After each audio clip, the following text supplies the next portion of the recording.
Michael Osterling here, and I'm talking to Gary Collins. He has a very interesting, unique background that includes military intelligence, special agent for the U.S. State Department Diplomatic Security Service, U.S. Department of Health and Human Services, and the U.S. Food and Drug Administration.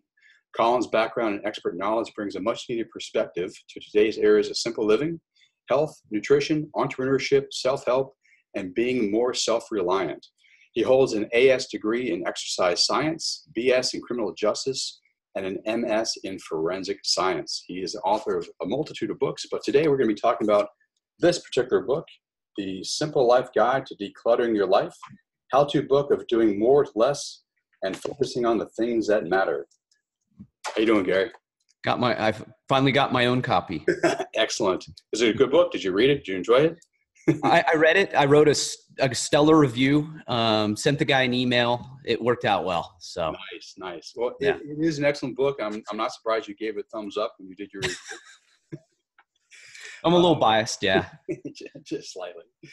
So, one of the concepts I want to contrast against in what you do a deep dive into your book is you at the beginning of the book talk about the maximum consumption lifestyle, which is kind of characterizes the United States, the Americans as we now live our lives. What is that? And then compare and contrast what you are suggesting we live against that. And then we can kind of do a deep dive into your book. Sure. Hopefully I won't go too far in the weeds I go off on tangents. So you got to bring me back in every once in a while. But the reason I wrote that and start off with that is I had to learn it on my own. I grew up very simply. I grew up in the mountains, in the sticks, very poor. My possessions that I loved the most were my baseball mitt, my basketball, my football, my bike, and my little Walkman. That's how, I'm old. I remember Walkmans, the original one. I see all the gray. Yeah. And my roller skates, right? But those were my, I was the happiest and I had very little in a way. And then when I got a little older, I bought my first car when I was 15, and that was my, transportation and getting to practice and a little bit of freedom. So, I kind of lost path. And as I went through life, I realized as most Americans is we're just ingrained to be consumers. I mean, our economy is 70% based upon consumerism. That's what it is. The American economy is a consumer economy. So what does that mean by definition? Because we hear that a lot. Well, what it means is we buy a lot of crap that we don't need. That's what it boils down to. And we've been told that that crap is going to fill a void of unhappiness and make you happy, basically. And when I grew up, think of it, I had 4 channels on over-the-air TV. We're exposed to commercials, obviously, but today we're bombarded. I mean, everything. And I give an example in there of when we got our Funk and Wagnalls encyclopedia set, me and my sister. And we were just thrilled. That was all of our information, right? And we spent numerous hours just, our parents would go when we were bored, causing problems. Why don't you go look at the encyclopedias or go look this up? And of course, we'd go in there and go through and it had pictures and it was amazing, but there was no ads in there. I don't remember any ads in my encyclopedia set. You open up anything today, it's first thing you're going to see is an ad. And I think the average child today is exposed, I may have my stat wrong, but I think 25,000 ads a year, something like that. It might be way more than that. But with that, so what we were told throughout life is you got to buy. From the moment we can figure something out, buy it. Buy.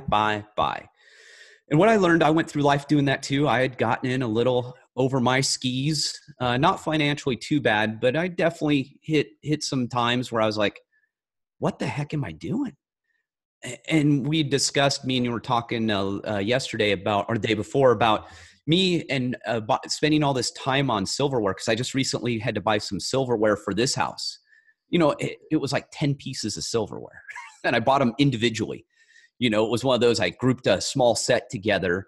And for this other house in San Diego, I spent days searching for the proper silverware and my dining room table.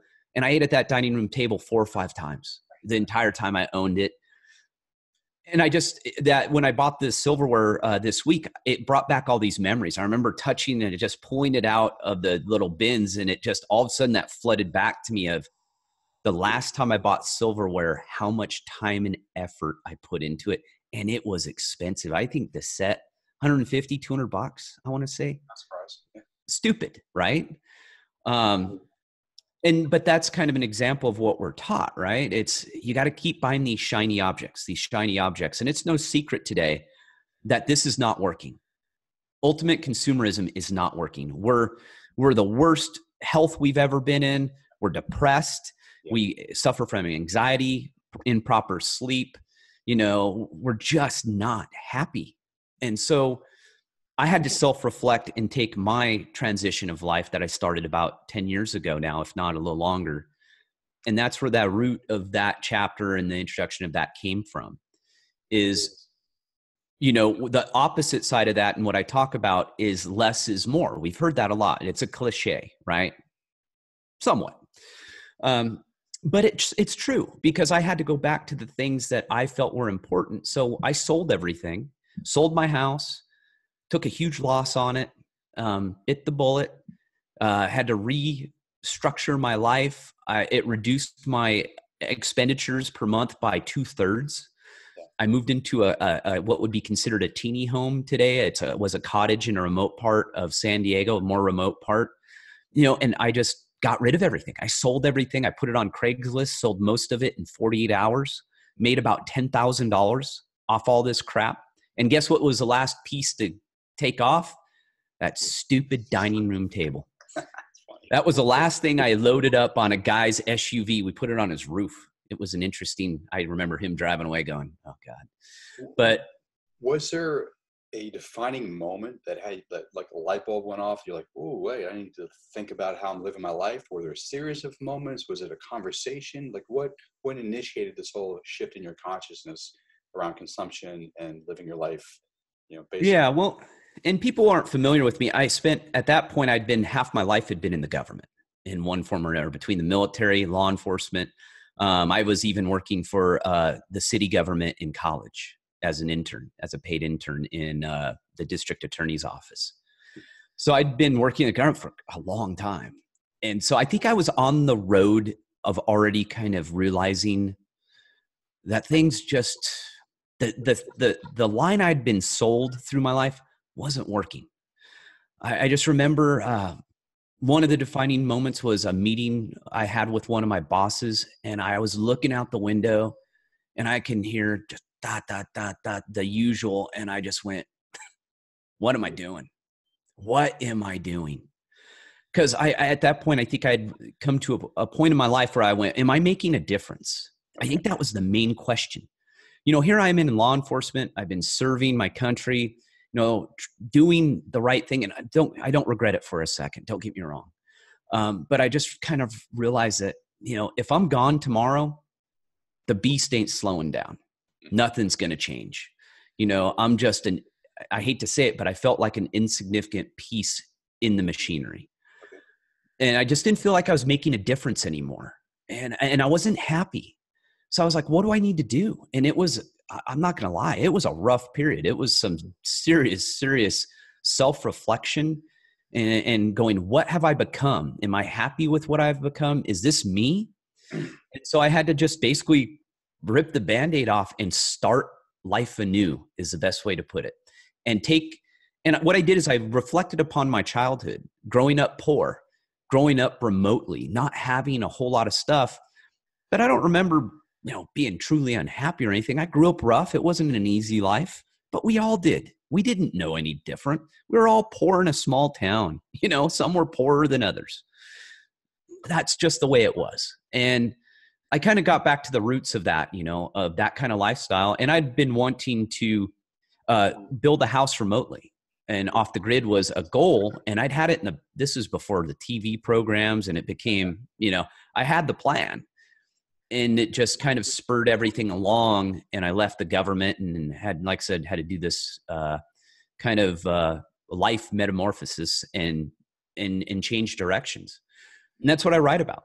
And you write about there's 5 guiding principles that Yeah, seem to kind of help you move in the direction that you're now living through, and they're principles that you recommend others to follow. So maybe now might be a good time to kind of walk through each of the principles. That's okay. sure. Yeah. So the first principle is knowledge is power, understanding why, not just what. So yours is not, your book, The Simple Life, is not like a checklist. Oh, clean your drawers, do this and do this, or get rid of this out of your, out of your bedroom or your living room or whatever. I mean, you do talk about various specific things that need to get done, but you're asking more of the question of why, and then the what comes after that. Unpack that for us. Well, and with all my books, what I try and do is I try and write the book I wish I had, Yeah. right? And that's the whole point. And from life experience, I really do not enjoy books that people write and they have no background in it. And they're just writing a book. I just don't like that on the self-help side. And I've read plenty of them. Not that they're bad. Hey, if I can pull something out of it, that's great. That's the whole goal. If I get a nugget out of each book, hey, I'm happy with that. But for me, it was more about putting together some principles that I followed. I mean, and I was teaching clients. I left and started a health consulting company afterwards and was working with high-end athletes and doing all that kind of stuff. And I wrote a couple books to help clients. And that's where all this kind of started. A long pathway. But those principles I was teaching clients and that I was utilizing, knowledge is power, was kind of, I felt that we had lost our way. It was the beginning of social media. The internet had been around for a while, but I felt that most people just wanted a quick fix, the quick answer, the magic pill, and they could care less about the why. Mm-hmm. They wanted all the how to minus the why. And if you don't understand, if you don't have the basic knowledge of what you're trying to change, it's not going to work because you're just following a checklist and you don't understand the checklist you're following. Yeah. Why am I eating a ketogenic diet? Since that's the buzzword now, we won't get into that.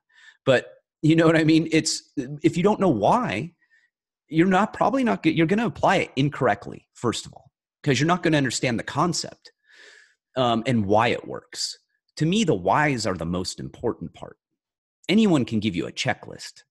Yeah, and your why fits nicely with a lot of your chapters, because you don't just talk about decluttering of like your house or your apartment, but decluttering your mind, decluttering your finances, decluttering your technology, decluttering your health.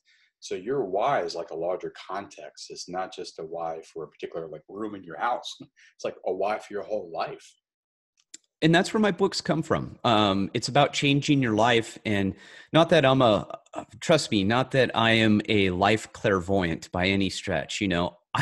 I learn my lessons as I go, and I make a ton of mistakes. And I like to share my mistakes, the light bulb moments. And I always say, it's not, the good times don't define you. It's when things go really bad and how you react to those things is what defines you. That's what builds your character. And so you have to fall to get up, and that's how I look at it. And for me, a lot of us, we're going to fall. I have a good saying. I don't know where I even came up with this one. I took it off another, but you always hear that failure is not an option, especially us who are in the military, law enforcement. I have a different one. I say failure is not an option, but it's a certainty. And it's how you react to that failure. That again, is going to define you. And if you look at it that way, that, failure is 100% going to happen. No one goes through life without failure. No one. So I look at it as lessons. You take your lessons, and all I'm doing is trying to share those lessons with other people. But it all came from knowledge. I had to learn this. One of your other lessons I would call is very anti-American, because it's the principle number 2, which is avoid extremes. There's no quick fixes, which I joke, American, because we seem as a culture and as a country like immediate gratification. But you're suggesting that in terms of all the work that you're teaching us, there are no quick fixes. Well, and I think that directly ties into the consumerism, right? Our consumerism-based economic model today is based upon instant gratification. It's, most people will spend far more time trying to shop for a TV than they will researching their doctor. Big time. And most people spend much more time and money on their couch than they will on their diet. Yeah. You know, Yeah. and it's one of those, we have our priorities all screwed up. And our priority right now is fill the void, fill it quickly, give me what I want right now. And it just doesn't work that way. Anything that is worth, anything you're trying to change that is worth the effort takes time. It's like health. I used to tell my clients to go, if you're not ready to dedicate 12 to 18 months straight, and we'll go through it step by step, it's not going to work. You can't change your health overnight. It does not happen. We'll get to your chapter on decluttering your health, but since we are Yeah. talking about health, I might as well plug your book. You actually have a book, The Simple Life Guide to Optimal Health, How to Get Healthy and Feel Better Than Ever. So for folks interested in improving their health, let me encourage them to check out your book. But the third in your series of 5 principles is KISS, or keep it simple. You don't call it simple stupid, just call it keep it simple. Talk about why simplicity is important, and you talked about less is more. That's kind of like a tagline for KISS. Well, and we're guilty of overthinking things, right? Humans we're geared to learn. I mean, our brain is wired to consistently learn, and that's a survival mechanism. And that saying, if you're not learning, you're dead. Yeah. Very, that's not a false statement. That's a real, in the real world of humans as organisms, that is 100% true. Right. And to keep it simple, the reason I came up with that too is I was, spending half my life in the government. How many times did I hear the KISS principle? Keep it simple, stupid. And how often did we use it? Almost never. It was convoluted, complicated. A standard operating procedure might as well have been some Einstein algorithm of something, because it was mind-numbing, the complexities I would deal with. And I go, why are we doing it this way? And the answer I always got was, because this is how we always do it. Okay, that sounds brilliant. So it was almost kind of my government, not in that way. I'm not an anarchist, and I'm not looking to burn down the government by any stretch. But it was more of, I just felt the government could have benefited from that statement of actually following what they were preaching. And I felt that's what it had seeped into everyday life. And I, especially health, I would talk to people and they would come to me, you've seen this article. Oh, check this out. Oh, I was on this website. Oh, I signed up for this. Oh, I bought this. I'm all, do you know what any of this stuff means? And they're all, huh? And they just would jump and overdo it. And it's simple. Keep it simple. Step by step. How do you eat an elephant? One bite at a time. And we're really good at that too, is we just jump in, and we jump in without thinking. And then it doesn't work. And then we jump back out, look for something else, and we jump back in. And I'm more of a, what's step one? And what I teach is health, right? It's still the cornerstone of what I teach. Everything, and we'll get in more of that. But that is where really the KISS simple, because as animals, what we need to be healthy is actually very basic. Once you break it down to the nuts and bolts of being a human, it's not that complicated. Which we will here in a minute. Yeah. And that's a lot of where that came from. Your fourth principle is something is better than nothing. A little changes add up. And I think, it's interesting because that's also, in joking way, kind of anti-American. We like to jump in full feet head into the whatever it is. And we don't like incremental steps because we don't recognize, I don't think, that they do add up to huge changes in our lives. 1% better every day is much better than jumping at 100% and getting nothing done. Talk to us about why that's so important to you. Well, and it flows into number 5, which is, do something today and every day. I can't even remember all my principles. Take action. Yeah, there you go. And the reason I tied those together, even though they sound kind of redundant, but they're not, most people look at either you go all in or you don't do anything today, right? And again, we'll get back to the health example. People love to do their New Year's resolution, and their New Year's resolution, the number one is always health, right? Lose weight, diet. And so they go out, spend $1,000 on, wicking shirts and, non-friction shorts and gels and goos and, shoes, and they never use any of it. and it sits in the closet. They last 2 weeks and then they're done. Instead of going, okay, what can I do today? Well, I've got these things called feet, the original automobiles. How about I go walk? How about I go for a walk today? God forbid. How simple is that? Mm-hmm. And people will blow by that one a million times. I go, just get outside every night and go for a walk for 45 minutes, an hour. Take the kids, take the dogs, go. And that action. So that's the first step, right? And then you add another step. So do something today. Whatever you can do today, do it. And you'll like this. I used to carry, I've talked about this in the past. I used to carry a emergency workout kit is what I called it.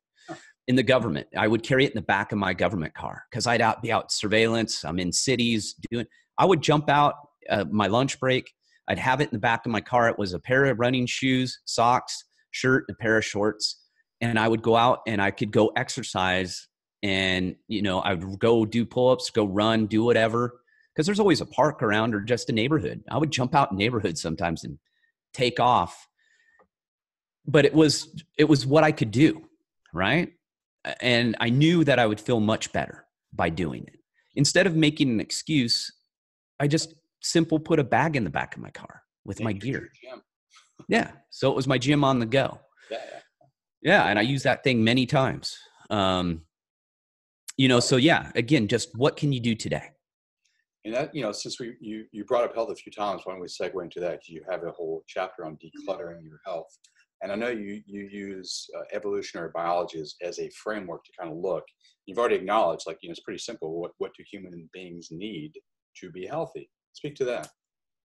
Well, and that's, I wanted to start with the book with health, decluttering your health. And again, we overthink everything, right? We need the latest, diet plan. We need the latest food product. I mean, the latest electrolyte drink, which is complete BS. I've been laughing at electrolyte.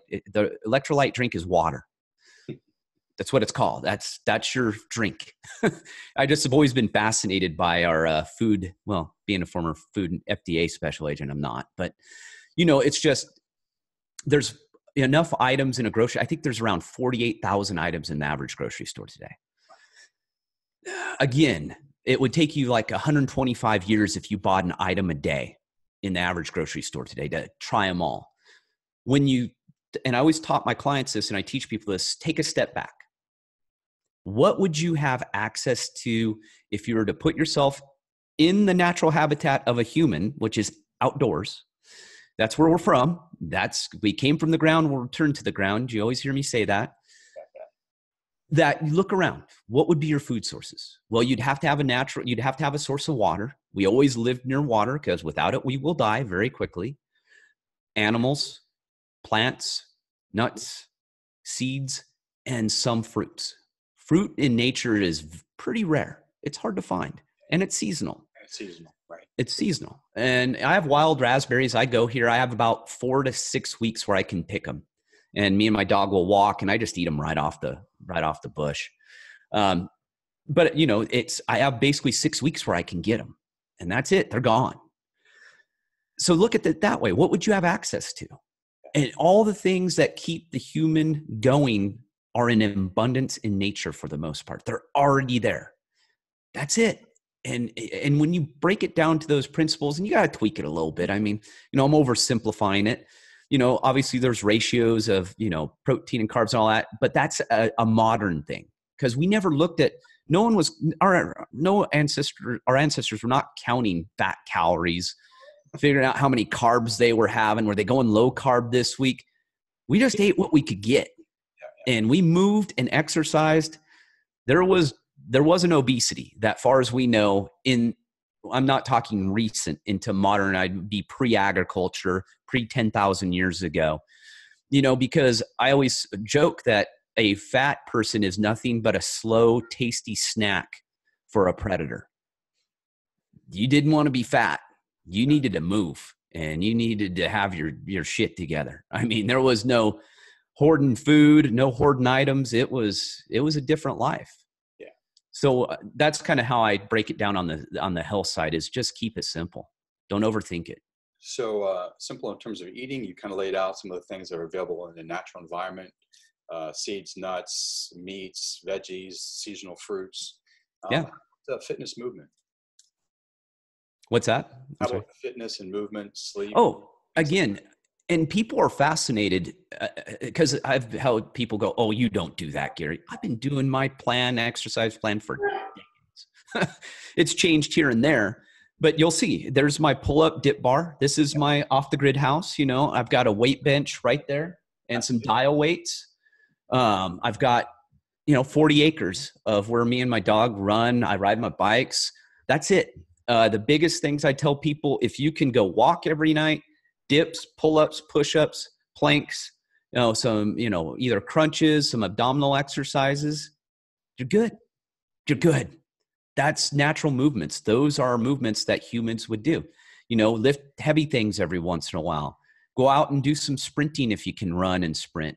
If you can't, get on a bike, swim.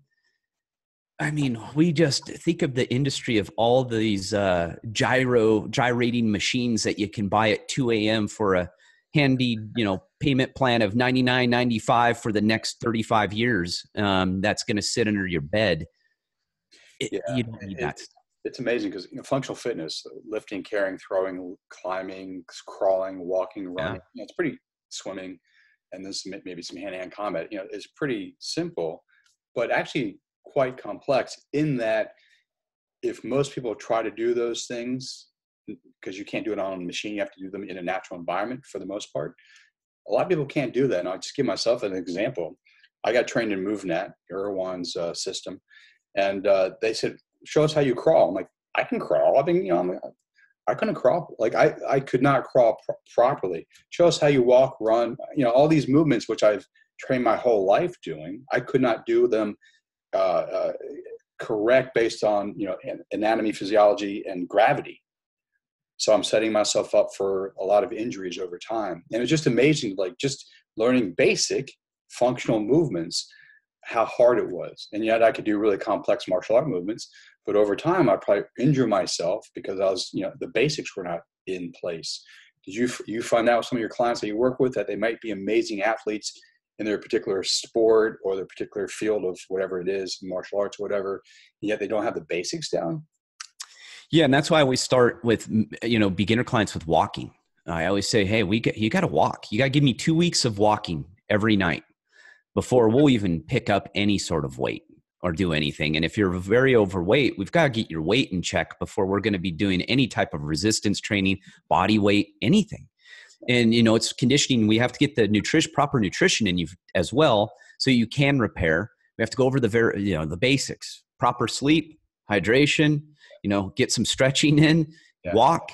You start with that. And I've always been very successful at clients avoiding injuries. And because I don't purposely avoid injuries. But my way I do things is injury avoidance in the sense, because I do them properly.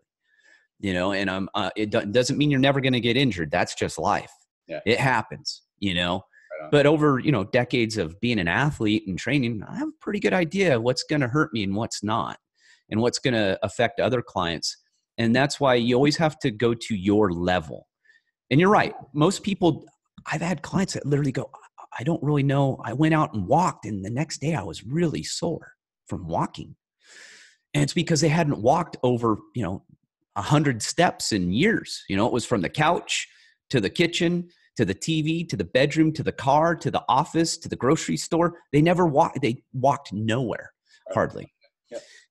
And that's where, we've really become disconnected. And it's no secret. In the health battle as Americans, we're losing it, and we're losing it badly. You look around, we got a problem.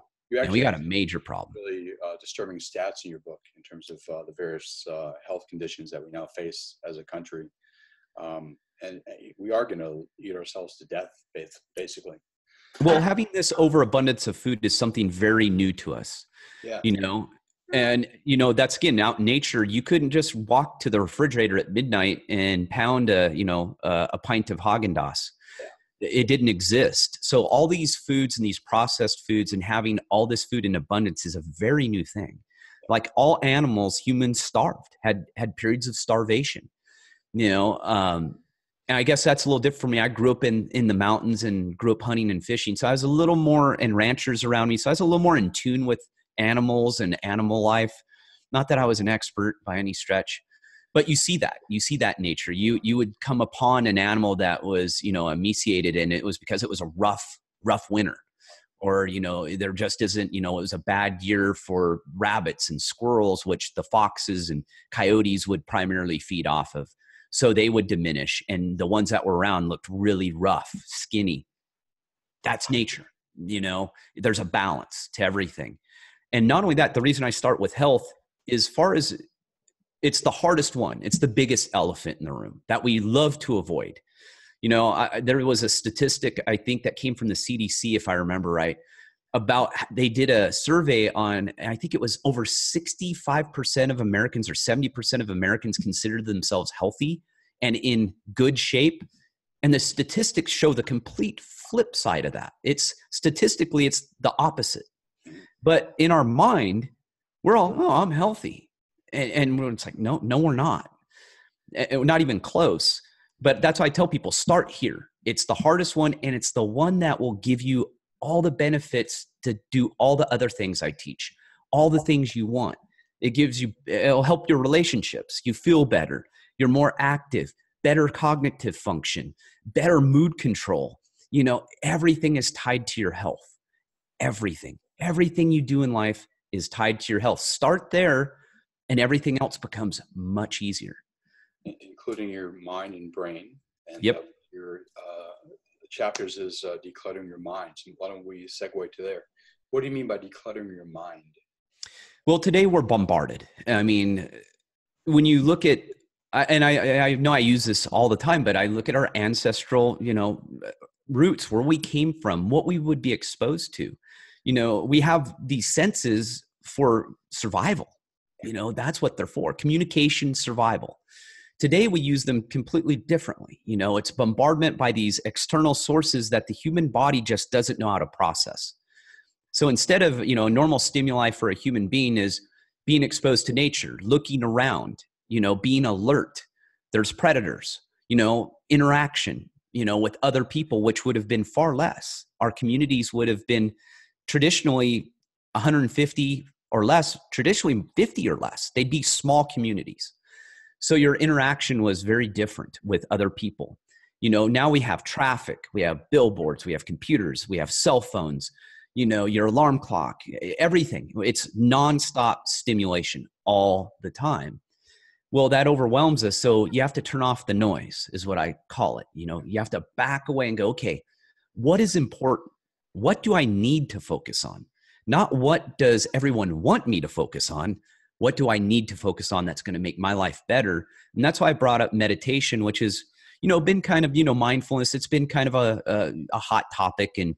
But I take a little different perspective of it. For me, I put the meditation piece in not to give you a whole chapter, and it's not a chapter on meditation. It's a couple paragraphs because it's that simple.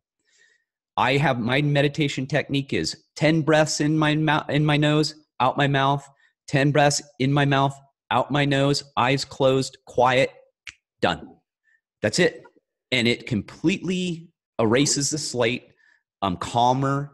I do it a couple times a day. Or when I'm up at my house, for most of you, I don't need to do. I'm outside. It's all quiet. I'm meditating in nature. And that's how with me and my dog, our walk, our hour-long walk every night, if not longer in the good weather, that's my meditation.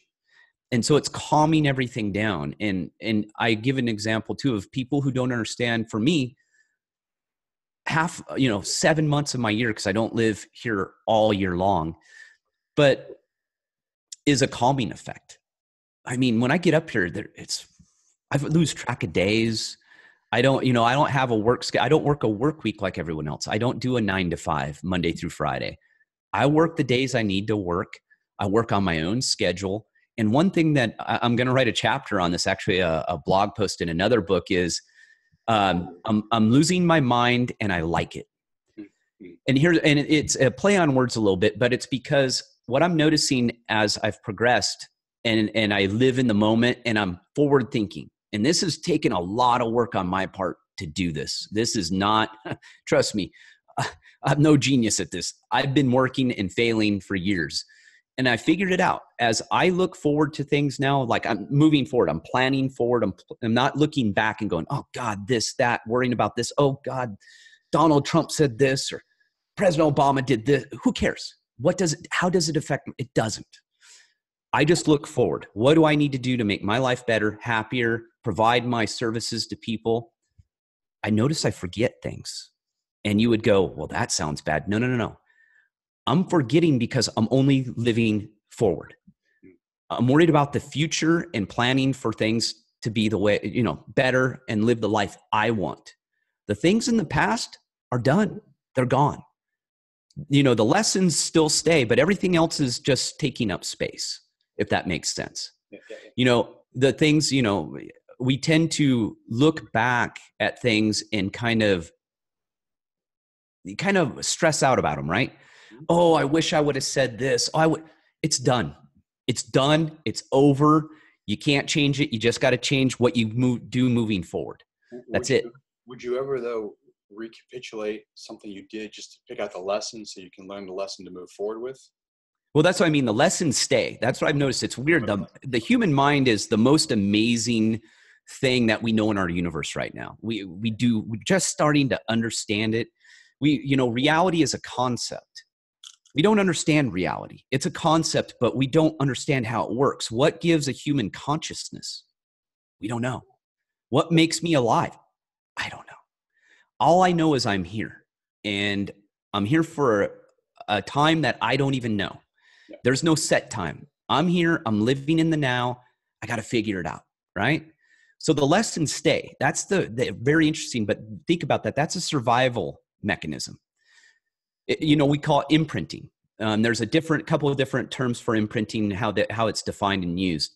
But imprinting, as I define it in the book, is basically a lesson or a life event that usually is a negative, but it imprints because, like putting your hand on the stove when you're a kid and burning your hand, or touching your mom's curling iron or whatever. You remember those because that's a survival mechanism. Your brain says, don't do that one again, right? The good stuff, you don't remember as much, I've noticed, as you start moving focus forward, because there's not a whole lot of lesson in it, right? It's not a survival mechanism. The good things happen and you go, okay, I'm going to enjoy that good thing now, and then I'm moving on. It's a weird mechanism, and I wish I had the magic sauce to explain it. I'm probably doing a very poor job, but that's what I've noticed with me is I was going through a box of stuff and all these accomplishments I had in the government, all these awards I'd won and all these things over. And I went, I totally didn't remember. Wow. They were gone until I looked at them. I went, I didn't even remember that. Because what impact does it have on my life right now? None. And that's what I mean. It's taking the thought process and getting out of that victimhood, poor me. Yeah. I wish I could change, but I can't. Instead of using excuses, it's more of I use the pull the Band-Aid off approach. It's going to be painful. It's going to suck. But the quicker I get it over with, the more I can look forward to other things and move my life forward. Right. And like I said, it took a long time for me to condition myself, but that's part of decluttering your mind, is focusing on the things you can change. Don't worry about the things you can't change. It's like getting your news in doses.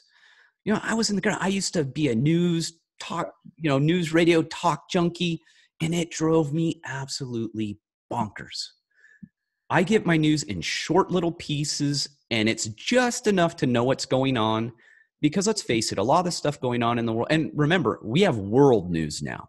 We're exposed to news from everywhere, and a small little sliver of that might have an impact on your life. That's it. And it sounds kind of selfish in a way, because people go, what, are you tuning out? Yes and no. I call it 1 foot in, 1 foot out. It's not like I've detached myself from modern society, but I didn't get to create this reality. I was dumped into it. Luckily, I was dumped into, what is considered the freest country in the world, right? There's some debate on that. We're not going to get into that. Yeah, hey, I don't look at it as poor me. Scales, yeah. But I've been to some pretty crappy places, and we got it pretty good. So it's quit your bitching and get on with it. is my attitude, because I've done plenty of it myself. So, and that's what I mean. I think if you can do that and incorporate change the things you can change, the things that you can affect. And you do that, and I kid you not, it's almost like a haze is lifted off you. Your stress levels are greatly diminished. And that's just the way I look at life now. I know that was long-winded, but. Oh, no. And actually, it's really interesting because it fits really well. You probably know this, but the Stoic philosophy, for some interesting reasons, is becoming really, really popular these days. Lots of books and seminars and all that kind of good stuff. And that part of your philosophy that you're articulating seems to me is like ancient. It's like, first of all, the first thing you said a while back in our conversation was, manage yourself. Your character shows when you're in a difficult situation, how you show up in that situation. That's very Stoic in terms of the Stoic philosophy. And then also, there's certain things you can't change in your environment. So complaining about it, bitching about it, worrying about it, it's a waste of energy. What can you actually make changes in yourself and some things in your environment and some of your relationships? So, you're articulating a philosophy that goes back thousands of years and is much needed today. Well, I think we've got the cart before the horse in a lot of cases, and I've done it. These are my own lessons in helping other people try and change their lives and get on path. But that's why I put the beginning of finding your purpose, your life purpose. Yeah. That was the big thing I found lacking today for most people, is they lack purpose. You have to find your purpose to enjoy and live this life. You have to. There's got to be what you do is not just for you, but for the greater good.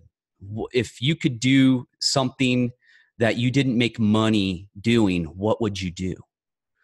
We talked about that before about, finding your purpose. I give the example of, Elon Musk, one of the greatest inventors of our lifetime. That's his purpose. Is that going to be our purpose? Probably not.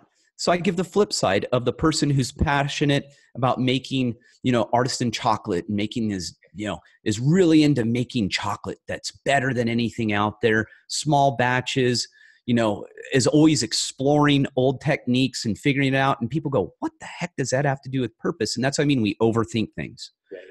So this person goes, you know what? I love making chocolate treats and small desserts and healthier desserts for people. I'm going to start my own shop. I'm going to leave my job at the accounting firm and I'm going to create this. And I'm passionate about that. And they go, well, how does that affect other people's lives? Well, think about this. Traditionally, small mom and pop businesses. So people come from all over to get your product. They bring their kids there. Their kids will bring their kids there. You generationally will give the business to your kids. And it becomes this whole setting of people's lives where they look back and, you remember Don's chocolate shop or Sherry's chocolate shop? Oh man, every time I'm in Nebraska or wherever, New York, I go there. I take my family, I take my relatives. We all go there. We've been going there for 100 years, say. You know what I mean? Yeah. And see, that's what I mean. You overthink it. But think of that. The effect that had on your life and people's surrounding lives, long as they didn't eat too much of it, obviously. You don't want to go there every day. But you know what I mean? It's, again, when simplicity. You coach your clients on finding their why, do you find that majority of them never even ask that question? And then once they realize they haven't asked the question, don't know, like you even how to proceed down that path? Well, that's why I wrote my initial books. And trust me, I was clueless. I do not have a background in writing and publishing books by any stretch. But it came from working with my clients. I kept getting asked the same questions over and over and over again. And I would explain it to them. And then they would get home and they would shoot me a text or an email asking me the same stuff we just covered. And I went, you know what? I've got to put this in the book because it was the whys. It was the hows, but it was with the whys. They were forgetting the whys. The how-to stuff they could remember much better, but the whys would just blow right by them. It was almost zero retention. That's where those books came from, the initial health books that I wrote. And I wish they would disappear, but they're still around. Your first published books always make you cringe. But the information was good. People still talk to me about them. But that's why I wrote the books. I said, I've got to give them the hows in writing. Or I mean the whys in writing. I got to give them the information so they have it as a source.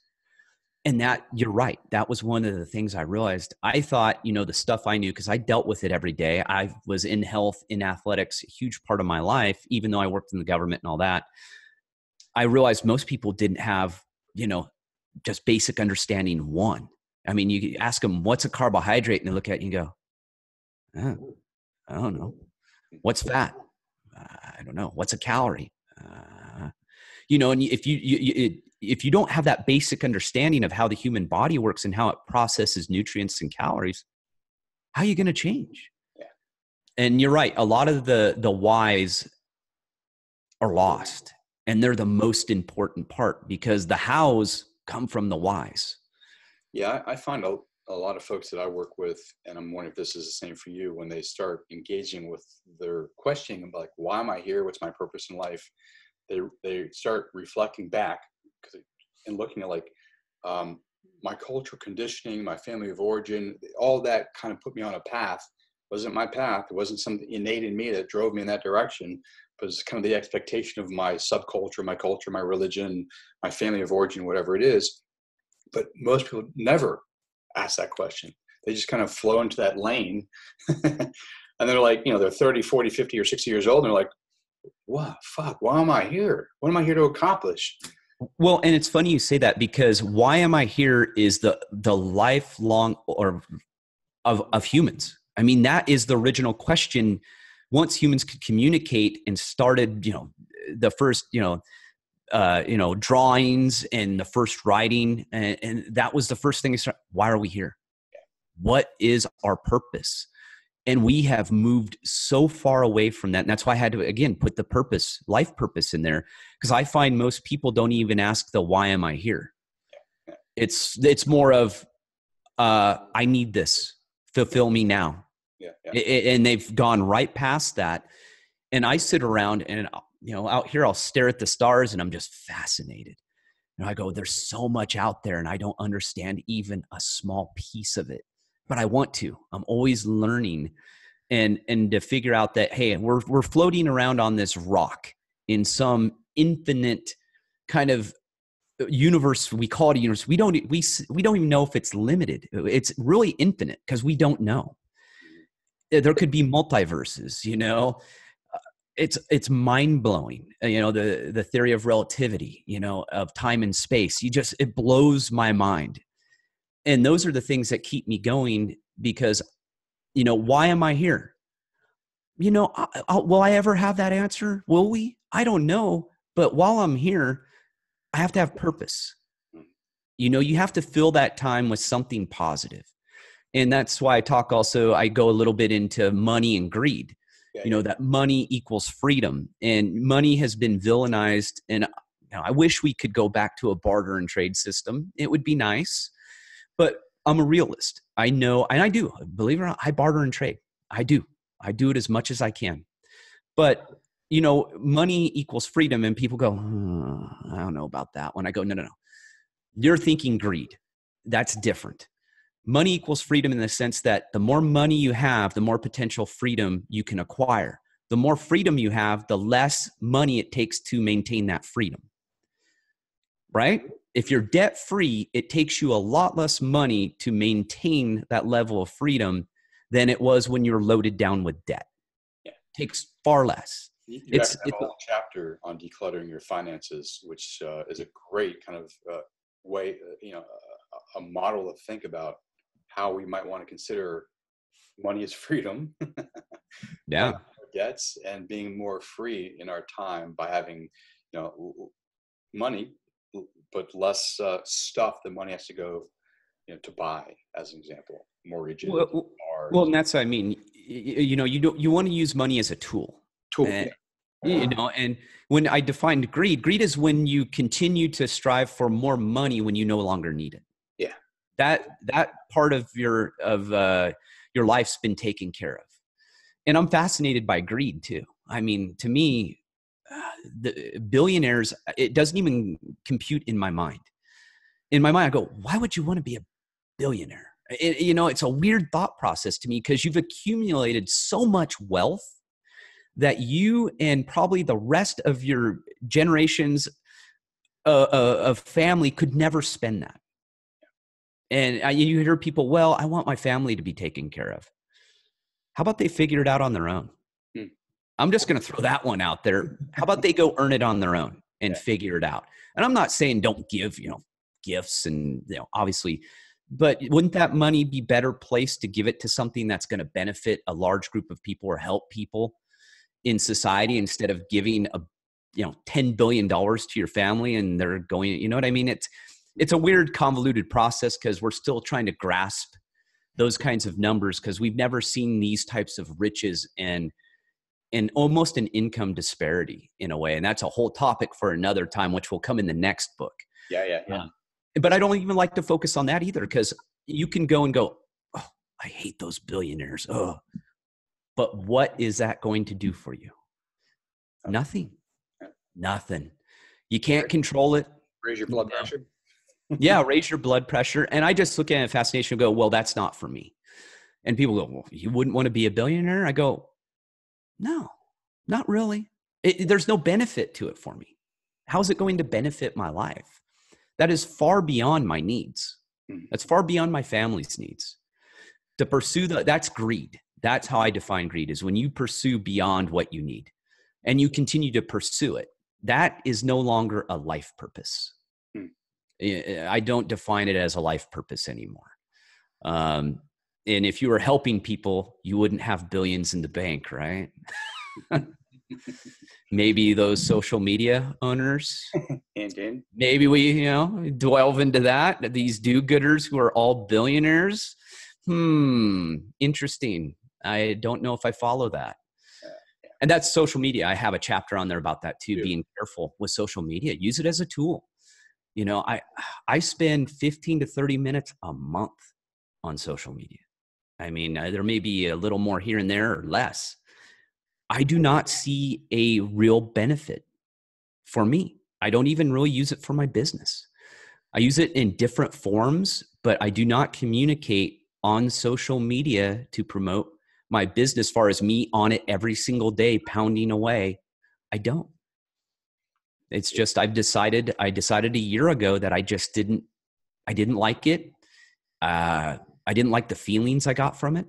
And I found again, I felt that most people weren't using it as a tool. It was a way to get free information. And again, that instant gratification. They had a question. They had to ask me right away, right? Got to get you on social media. And I tell people, when I wanted to contact someone like an author that I loved their books when I was a kid, I had to write them a letter. It would take a week, maybe 2 weeks to get there. It would be in a pile. Maybe they would open it. Maybe they wouldn't. Maybe it'd just be destroyed. Maybe they would write me back. Today, as an author and a business owner, I'm uncomfortable with people being able just to reach out and grab me whenever they want. Because think of it, I have a life to live too. So I look at it, for me, it's a weird way of communicating. And to this day, I tell people, if you send me an email, I'll answer it. But that doesn't mean an email is more of a slow trail, right? Because they can send it to me and I can see it, but I don't have to answer it right away. But if you don't answer something on social media right away, what's going on? You'll get the hate and then the trolls, or if you answer something incorrectly, everyone sees it, or you misstated, or maybe you said something was taken out of context. It causes this real angst. And I'm seeing a lot of negative out of it than positive. Yeah. That's why I put the chapter in there. Although I haven't taken your vow of social media celibacy. I wouldn't say, and that's the thing, people confuse. I'm not celibate in social media. I dabble in it. I use it again as a tool for my business. Yeah. I use it in different ways to reach people, but I don't feel being in there posting things and being in constant communication through social media benefits me or my true followers. It doesn't, and also what I'm teaching, right, in the simple life, if you're spending all your time on social media, you're not following what I'm teaching you. I was about to say, yeah, exactly. Right. So if I'm on there pounding away all day on the keyboards, posting pictures of my cat, or what I ate for breakfast, how does that make me a simple life teacher? Makes me a hypocrite is what it makes me, Interesting. Yeah. Food for thought, for me at least. It's tough. Trust me. It was a very difficult decision to do. Because from a business sense, personally, people would be shocked. I hardly ever use social media personally.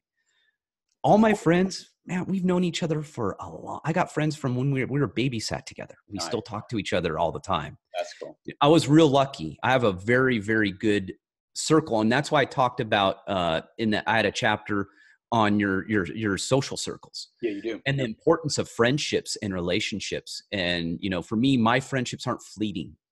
I've got a core group that we've known each other forever, and we would do anything for each other. That's another thing. And between social media and your social circles, I felt I had to address that, because today a lot of relationships are fleeting. Yeah. It's what can I take from you to benefit for myself, instead of going, what can I do for you when you need help? Yeah. You know what I mean? How can I be a good friend? How can I be a good husband, wife, father, mother? I think that's been lost in the shuffle a little bit. Agree. Yeah. Obviously, besides your book, The Simple Life Guide to Decluttering Your Life, how-to book of doing more with less and focusing on the things that matter. Obviously, people should go out and read your book and all your other books, which we'll talk about another time. Yep. You're also available too. If someone, is looking for a coach or a consultant, first of all, how do they reach you, and how do you work with them? Help them through this whole process. Yeah, it's a simple process. I have a contact form on my website, thesimplelifenow.com.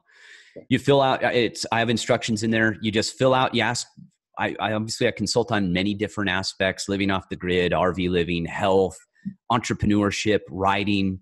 There's a bunch of different topics. And basically I just charge you by the hour. I like it simple. You tell me what you need help on, and we discuss it for an hour or however long you want. And that's how it goes.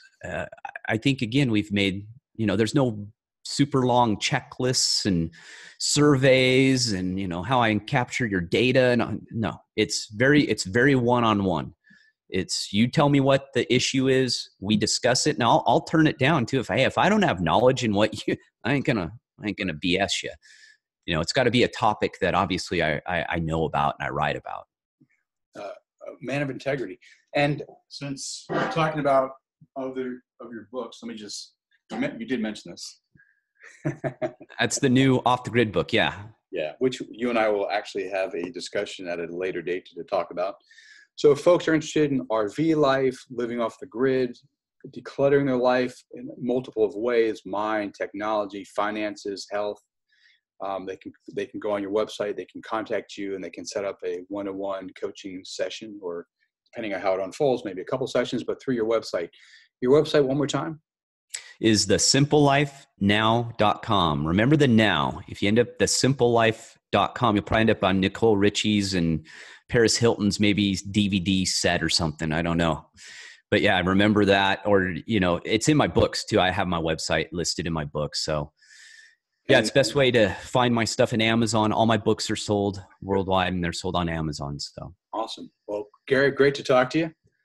Thanks a lot, Mike. I appreciate you coming on the show, and I look forward to our next conversation on living off the grid. I know that's such fun topics. Oh, definitely. If you couldn't tell, I love this stuff. So yeah, definitely so.